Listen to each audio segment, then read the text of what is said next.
Good morning mga ka-LG.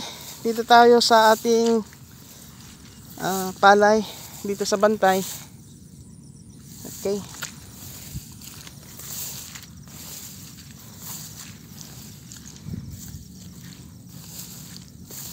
At 25 days after transplanting. Ito na po siya. Okay.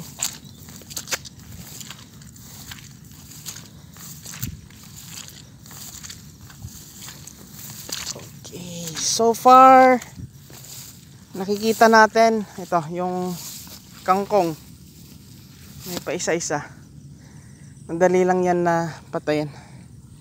At saka yung yan, may dahon na may bulaklak na damo, dukayang ang tawag sa amin. Ganda oh. Ganda ng gipe. Ayan.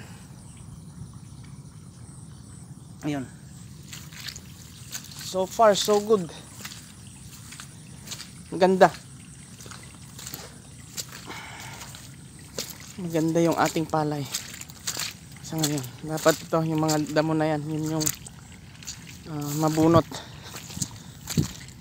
Papabunot natin para walang kaagaw. Okay. Yun. Ito na siya.